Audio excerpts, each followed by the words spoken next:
Now in the 12th and a half cycle, these cycles, you know how the cycles work. You're 12 and a half cycles since 1945. 1945 was the New World Order, new monetary system. And you know what happens. So let me take you through it quickly. You get a funky economy, weakness, and so on. So what we had, of course, in 2020 with the combination of COVID, and then also the move from the right to the left. There was a distribution of wealth. And so how did you do that? The government had to send out a bunch of checks. Yep. And the Federal Reserve, where did the government get the money from? The Federal Reserve lent it. So we have an imbalance. And of course, that put a lot of money in the system.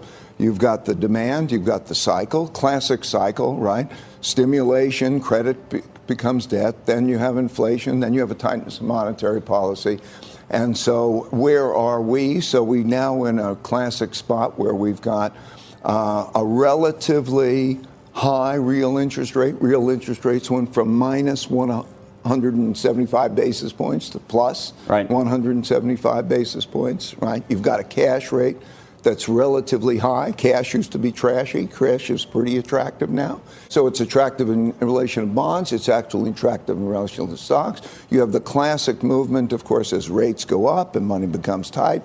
You lose the parts of the economy, the parts of the market that are the bubble parts that needed the cash flow, right? So you're seeing it reflected in not only, long duration stocks, those that didn't have cash.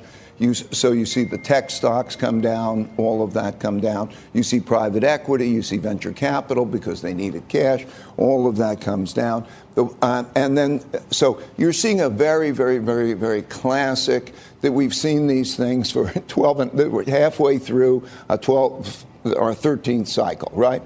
But what's also happening in that cycle, since 1945, is that we then have the accumulation of a lot of debt and money. Okay, so we deal with things like the debt ceiling. Does the debt ceiling matter? Does it matter how much debt we have?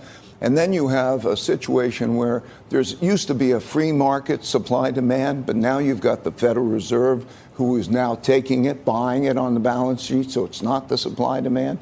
So you've got that dynamic very, very classically going. I don't think people are paying enough attention to the big cycle. There are these short-term cycles.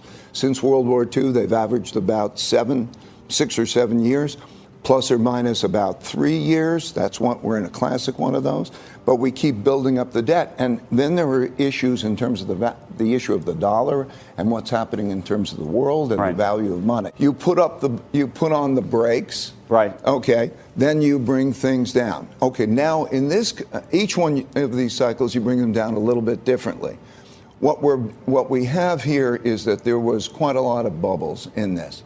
So you could see which sectors are going down. You could see which stocks are going down, right? You see the tech stocks. You see real estate going down. Residential real estate goes down, but doesn't mean that their families are hurt, because the household sector is in a better financial position than it ever was because it has received a lot of money. And also, they're benefiting. When we say inflation and you say wages are going up, you see their sector, they're basically benefiting.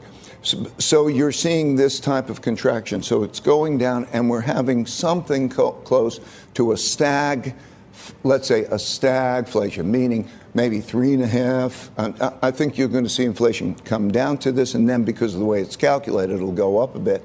And so you see that kind of an environment with something close to maybe a 1% growth rate. Something like referring to is they don't believe what's in the curve. Or in other words, what's in the curve is a significant easing. What Jay Powell is saying is steady. Believe steady. I think because it's the nature of a yield curve and the discounting thing, slope of the yield curve, because both markets are trading. So when you have a bond market trading with a short rate, then you can get that curve. It's not necessarily because everybody smartly plots that out. So I don't think you're going to see an easing that is built into the curve. So that means that you're going to see. Look, I'm never sure I'm right. But I think you're not going to see an easing that's equivalent to the building. Believe Jay Powell. There's no good reason. Even if you look at the bond price, let's say bond yields 3.4, 3.5. Let's say you had a 2% inflation. That still means only a 1.4% real rate, which I don't think.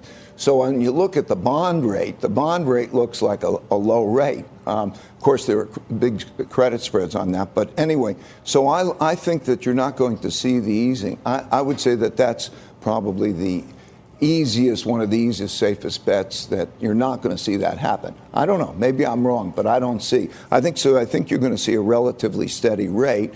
That means that that's not built into the curve. That's a headwind.